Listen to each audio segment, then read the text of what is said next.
예, 오늘은 온전히 맡기는 믿음의 삶이라고 하는 제목으로 새벽 시간 하나님의 말씀을 증거하도록 하겠습니다. 사람들은 모두가 다 내가 꼭 붙잡고 싶어 하는 것들이 한 가지 정도는 있습니다.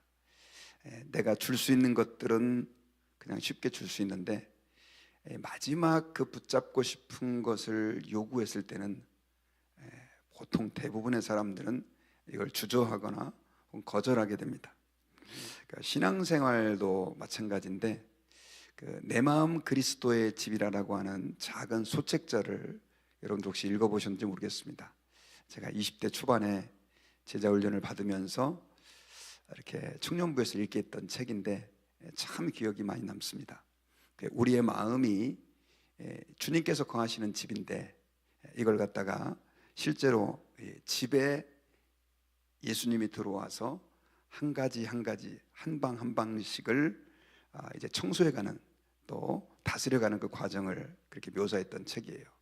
근데 이 주인 저자는 마지막 자기의 안방 그리고 자기의 그 비밀의 공간까지 예수님에게 이제 오픈해가는 그 과정을 이렇게 좀 재미있게 묘사를 했어요.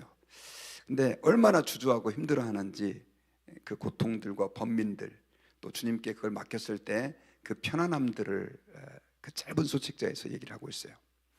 여러분, 우리가 신앙생활할 때 주님께 우리의 모든 것을 드린다라고 말하고 우리의 삶의 주관자라고 맡긴다고 하지만 우리가 끝까지 포기하지 못하는 한 가지들이 있어요. 그런데 여러분, 주님께서는 우리에게 신앙생활을 하는 우리에게 사실은 모든 것들을 다 맡기기를 원하신다. 또 주님이 부분적으로 우리의 삶의 주인이 아니라 모든 삶의 주인이 되기를 원하신다는 것을 우리는 기억해야 합니다. 특별히 성경에서는 주님께서 그런 것들을 많이 우리에게 의도적인 사건을 통해서 말씀해 주시는 경우가 있어요. 아브라함 같은 경우도 그는 충분히 오늘날의 시각으로 봤을 때는 하나님을 잘 믿었던 사람이지 않습니까? 본토 친척 아비집을 떠나서 믿음으로 그렇게 살았던 사람이에요. 그런데 나중에는 100세 독자 이삭을 주시고 그 어떻게 말하면 자기의 생명보다 더 사랑했던 그 아들을 나를 위해 바치라 라고 명령하면서 하나님께서는 그 마지막 한순간의 그 최후의 자녀 사랑, 이건 뭐 우리가 포기할 수 없는 거 아닙니까? 그럼에도 불구하고 그것보다도 더 하나님을 사랑하기를 주님이 원하시고 계셨던 것을 우리는 아브라함의 예를 통해서도 알 수 있어요. 오늘 본문에 나오는 예후도 바로 이런 케이스가 됩니다. 예후는 제가 말씀드렸지만 자신의 욕망과 그리고 야심이 가득했던 사람입니다. 그런데 하나님께서는 그를 사용하셔서 이 오므리 가문이라고 말할 수 있죠. 북쪽 이스라엘의 이제 오므리는 사실 잘 모르지만 아합은 너무나 많은 분량을 성경에서 다루고 있고 또 악의 대명사로 바알 숭배를 온 이스라엘에 퍼뜨렸던 그런 못된 사람인데 그 가문을 심판하는 도구로 하나님께서 사용하셨던 사람입니다. 그런데 그 예후가 지금까지 이제 오늘 본문이 기록되기 전까지를 보면 그 아합의 아내였던 이세벨과 또 그 아들이었던 그 여호람 왕 그리고 그들과 같이 연계했던 남쪽 유다의 아하시아 왕 그리고 그 왕의 친척들까지 정말 무자비하게 다 죽입니다. 그래서 하나님의 공의를 그 북쪽 이스라엘과 남쪽 유다에 바알을 섬겼던 또 여기에 동조했던 사람들을 주님이 다 심판하시는데 오늘 본문은 이 예후에 대한 그의 업적에 대한 평가와 그의 마지막에 그 삶에 대해서 간단하게 묘사를 하고 있는데 이게 그렇게 별로 긍정적이지가 않습니다. 자, 오늘 그 본문 28절에 보면 이렇게 기록이 되어 있어요. 예후가 이와 같이 이스라엘 중에서 바알을 멸하였으나 이스라엘에게 범죄한 느밧의 아들 여로보암의 죄 곧 베델과 단에 있는 금송아지를 섬기는 죄에서는 떠나지 아니하였더라. 자, 바로 지난주에 이 예후는 북쪽 이스라엘에서 바알 숭배자들을 전체 다 모아가지고 정말 말 그대로 학살을 하는 이제 심판이죠. 그런 꾀를 내어서 하나님의 공의를 실현하는 도구가 되었습니다. 그리고 바알의 제단을 다 헐어버리고 이걸 화장실로 만드는 이런 어떤 과감한 개혁을 행했던 사람입니다. 하나님은 그의 그 바알 숭배를 척결하는 이 행동을 중요하게 또 그리고 아주 기쁘게 생각하셨습니다. 오늘 본문에서도 그렇게 얘기를 하고 있어요. 그런데 그게 부족한 것이 있었다는 거예요. 그게 뭐냐면 29절에서 느밧의 아들 여로보암의 죄, 곧 베델과 단에 있는 금송아지를 섬기는 죄에서는 떠나지 않았다. 자, 이스라엘을 범죄한, 이스라엘이 남과 북으로 나뉘었을 때 북쪽 이스라엘을 범죄하게 한 원흉이 누구냐면 여로보암입니다. 이 여로보암은 어떻게 말하면 솔로몬의 종이었죠. 신하였죠. 그런데 하나님께서 그 아들 르호보암 때 솔로몬의 그 범죄로 인해 가지고 나라를 반쪽으로 쪼개버려요. 그래서 북쪽에 10지파를 중심으로 이스라엘이 형성이 되고 남쪽에 유다와 베냐민을 중심으로 나라가 이제 갈라지게 되는데, 그때 북쪽 이스라엘의 첫 번째 왕이 됐던 사람이 여로보암입니다. 근데 여로보암은 이 말 그대로 나라가 갈라지다 보니까 자기의 그 새로운 왕조를 정당화시키기 위해서 어떤 행동을 했냐면, 모든 이스라엘 백성들이 남쪽 유다 또 북쪽 이스라엘 할 것 없이 12지파가 예루살렘 성전에 가서 제사를 드리고 예배를 드려야 되는데, 만약에 분단되어 있는 그 나라에서 이스라엘 백성들이 남쪽으로 내려가서 예루살렘에서 예배를 한다고 한다면 자신의 왕권과 통치가 제대로 이루어지지 않을 거라고 생각한 겁니다. 그래서 이 베델과 단, 북쪽과 남쪽에 소위 말해서 예루살렘 성전과 같은 그런 짝퉁 성전을 만들어 놓고, 그리고 하나님께서는 절대로 하나님의 형상을, 하나님의 그 모습을 어떤 형상으로 대체하지 말라고 말씀하셨는데 금송아지를 만들어 놓고 이 금송아지가 바로 우리를 인도하신 하나님이다 라고 말하면서 그 금송아지를 하나님으로 섬기게 한 거예요. 근데 이런 것들이 지금 그 여로보암 이후로 지금 엄청난 시간들이 많이 흘렀음에도 불구하고 계속해서 이루어지다가, 특별히 오므리 왕조 때는 이 아합이 이세벨과 결혼하는데, 이세벨은 시돈의 바알 제사장의 딸이었던 거죠. 근데 북쪽 이스라엘에 안 그래도 간간히 있었던 그 바알 숭배가 왕조로 들어와 가지고 이스라엘 전체가 다 바알을 섬기게 되는, 그리고 이게 거기에 못 미치고 남쪽 유다까지 흘러 들어가 가지고 남쪽의 왕까지 정력 결혼을 하게 되므로 이 나라 전체가 다 바알 숭배로 물들게 되는 그런 일들이 일어났던 것입니다. 그래서 하나님께서는 그 예후를 통해서 이걸 척결을 한 거예요, 바알 숭배를. 그런데 문제는 하나님께서는 예후가 바알을 척결한 건 잘했다, 하지만 부족한 게 있는데, 그게 바로 뭐냐면 여로보암이 이스라엘로 하여금 우상을 만들어서 섬기게 한 그 죄, 이거에 대해서는 떠나지 않았다라고 하는 것을 오늘 본문에서 이야기를 합니다. 그리고 나서 31절과 2절 이렇게 뒷부분에 쭉 보면 그 예후의 가문에 이제 하나님의 그 예언이 떨어지는데, 어떤 예언이 떨어지냐면 30절에 보면 여호와께서 예후에게 이르시되 네가 나 보기에 정직한 일을 행하되 잘 행하여 내 마음에 있는 대로 아합 집에 다 행하였은즉 네 자손이 이스라엘 왕위를 이어 4대를 지내리라 하시니라. 그가 바알을 척결한 것을 칭찬하시면서 4대를 대를 이어서 왕조를 이어갈 것이다 라고 하는 걸 얘기했어요. 이거는 4대나 아합의 후손이 왕으로 있을 것을 예언한 건데, 축복의 메시지이기도 하지만 사실 하나님의 심판의 경고이기도 해요. 왜냐하면 그 여로보암이 범죄했던 이스라엘의 그 우상 숭배의 습관들을 척결하지 않고 계속해서 그 일을 이어갔기 때문에 하나님이 지금 그를 한마디로 경고하시는 메시지도 4대만 왕이 될 것이다 라고 하는 그 메시지 안에 포함되어 있는 것이죠. 그러면서 이제 그 내용을 오늘 본문에서 왜 그랬느냐? 여로보암의 죄를 계속 따랐기 때문이다. 그러면서 이제 이 북쪽 이스라엘에 어려움이 생기기 시작하는데, 그 어려움이 바로 전쟁의 어려움이었었어요.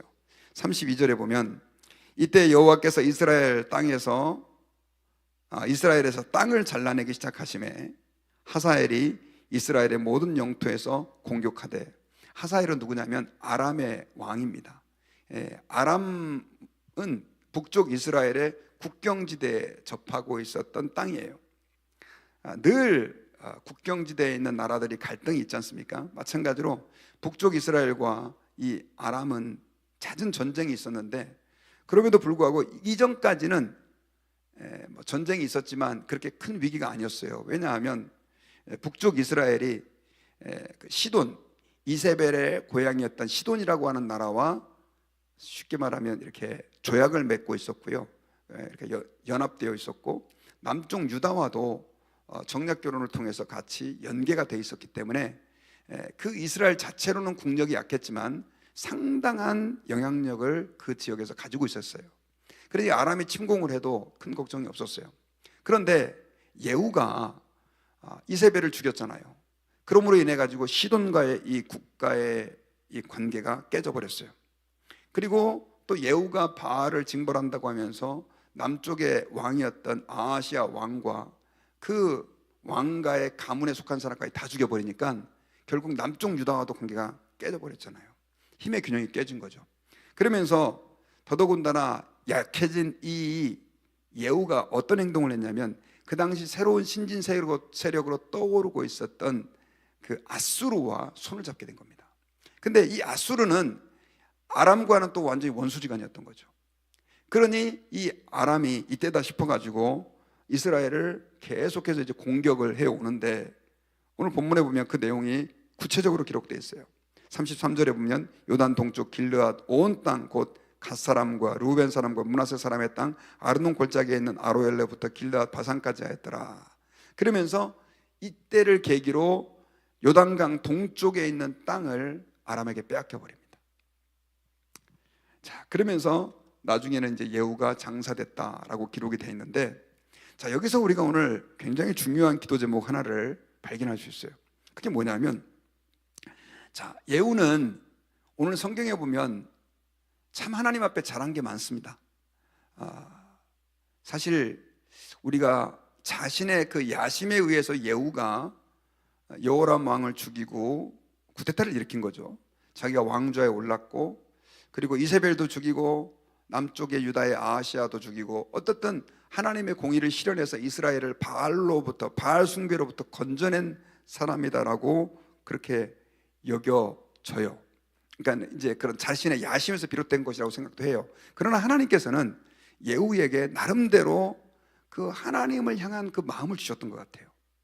왜냐하면 사실 예후가 그런 마음이 전혀 없었다고 한다면 이세벨을 죽인다던가 남쪽 유다의 그 아하시아 왕과 친척까지 죽이는 일은 하지 않았었어도 좋았을 뻔했어요. 왜 그랬냐면, 앞서서 말씀드렸던 것처럼 예후가 그런 행동을 함으로 인해 가지고 이 시돈과의 관계가 끊어져 버렸죠. 남쪽 유다와의 관계가 끊어져 버렸단 말이에요. 이건 모험을 감수한 거거든요.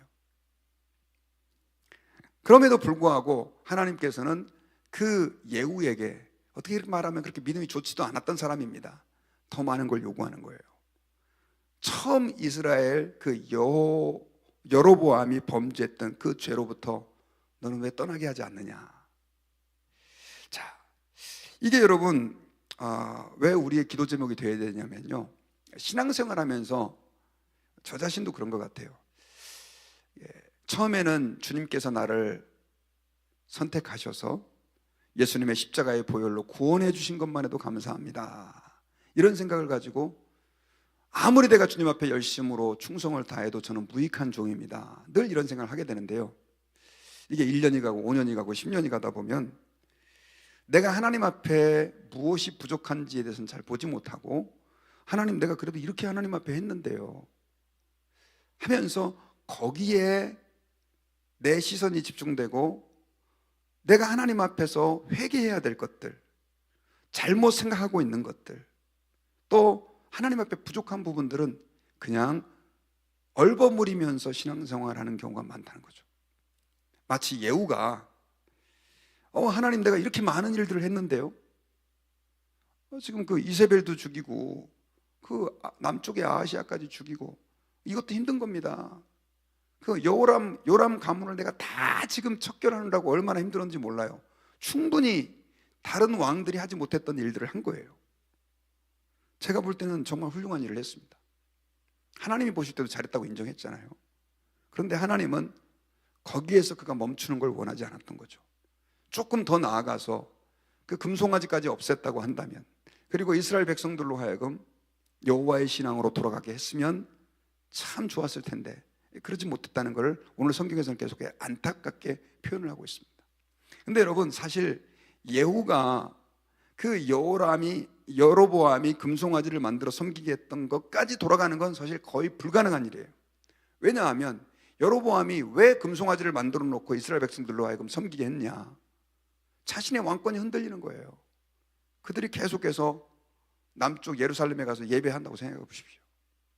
지금 뭐 김정은이가 또 김일성 때부터 시작해서 남북이 분단돼 가지고 뭐 계속해서 이렇게 교류도 안 되고, 어떻든 뭐 통로를 열어보려고 많이 노력을 했지만 안 되는 이유가 뭐냐면, 이게 자꾸 공개가 되면 요즘 뭐 탈북하는 사람들이 남쪽 드라마 보고 그거에 탈북하는 사람들이 굉장히 많아요. 안 되는 거죠. 자기 정권이 무너지는 거죠. 예후도 마찬가지였던 거죠.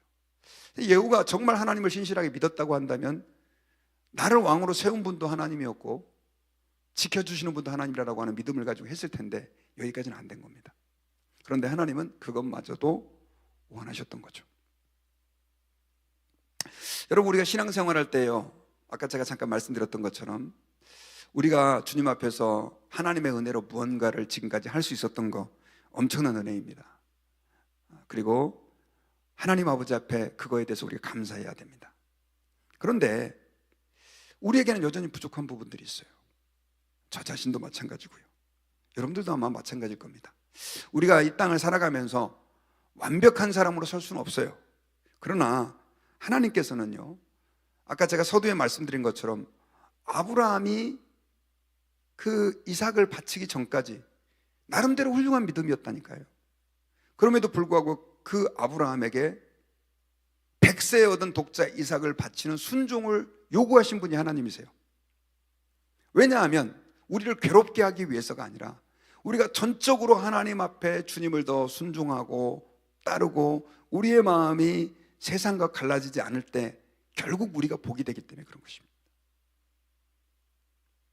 여러분, 저와 여러분들이 오늘 기도 제목으로 삼을 때 늘 나는 내가 잘해왔던 거에 초점을 맞추다가 보니까 혹시 내가 하나님 앞에서 지금 품고 있는 이 죄, 여전히 하나님을 의지하지 못하는 우리의 불신앙들, 이런 것들에 대해서는 예후처럼 그냥 얼버무리면서 대충대충 지나가고 있지 않습니까? 하나님은요, 우리가 내 자녀들에 대한 생각들, 내 가정 문제, 내 직장 문제, 내 야심, 욕망, 이 모든 것까지 다 믿음의 삶이 되기를 원하십니다. 내 마음 그리스도의 집이라라고 하는 그 책, 제가 얘기했던 것처럼 그 책에 보면 예수님 거실까지는 들어오셔도 돼요. 근데 안방은 절대 안 됩니다. 나중에는 안방까지 양보하지만 이 안방 그 뒤에 그 창고가 있는데 여기는 절대 안 됩니다. 거기에는 온갖 내 프라이빗한 것들이 다 있어요. 그것까지는 안 돼요 하면서 나중에 결국 이제 예수님이 그 창고에 더러운 것까지 다 치워주시는 내용이 기록되어 있는데요, 주님은 우리의 삶에 그런 주인이 되기를 원하세요. 그러므로 저와 여러분들이 하나님 아버지 앞에서 몇 퍼센트를 혹시 드렸습니까? 주님, 이거는 내 겁니다. 이건 절대 안 되는 겁니다. 하나님 손대면 안 돼요. 이런 것들이 혹시 우리에게는 여전히 있지 않습니까? 여러분, 11조헌금 있잖아요. 우리가 지금 신앙생활 할 때 11조헌금을 드리는데, 신약의 11조의 개념은요, 사실 열의 하나를 드리는 게 아닙니다. 신약의 11조의 개념은 사실 내 가진 것, 내 인생 전체를 다 하나님께 드리는 거예요. 11조라고 하는 것은 내 전체 가진 것 중에 열의 하나를 드리는 하나의 사인인 거죠. 여러분, 성경에서 사실 구약에서도 뭐 주일을 하나님께 드려라, 혹은 첫 자녀를 드려라, 첫 열매를 드려라, 그리고 11조를 드려라, 이렇게 명령하셨던 건 뭐냐면요, 나는 10분의 1만 가지면 돼, 나는 그걸로 만족해가 아니에요. 네가 열의 하나를 구분해 드릴 때 너의 모든 것이 내게 속해 있음을 고백하라고 하는 의미가 담겨져 있는 것이죠. 우리의 물질, 욕망, 꿈, 희망, 자녀들, 우리의 꿈과 비전, 저는 그 모든 것들이 다 우리 주님께 드려줄 수 있기를 바랍니다. 절대 안 망해요. 우리 주님이 우리의 인생을 붙잡을 때 진정으로 우리가 복 있는 인생 된다는 것을 믿으시고, 오늘 이 새벽에 기도할 때 하나님, 혹시 저희들이 내가 지금까지 잘해왔던 것 때문에 그걸로 위안받고 여전히 내 것을 지키고 싶었던 것들이 있다면 오늘 이 시간 내려놓게 해 주옵소서. 끝까지 회개하기 싫은, 포기하기 싫은 나의 죄와 욕망이 있다면 오늘 내려놓을 수 있도록 도와주십시오. 예후를 향해서 끊임없이 왜 그 여로보암이 범죄했던 그 죄에서 네가 돌이키지 않느냐고 요구하시는 그 하나님이 동일하게 우리에게도 그렇게 요구하심을 기억하고, 우리를 힘들게 고통스럽게 하기 위한 것이 아니라 더 복되게 하게 하기 위함을 우리가 기억하고 그 마음으로 주님께 나아가는 저와 여러분들 되시기를 주의 이름으로 축원합니다. 기도하겠습니다.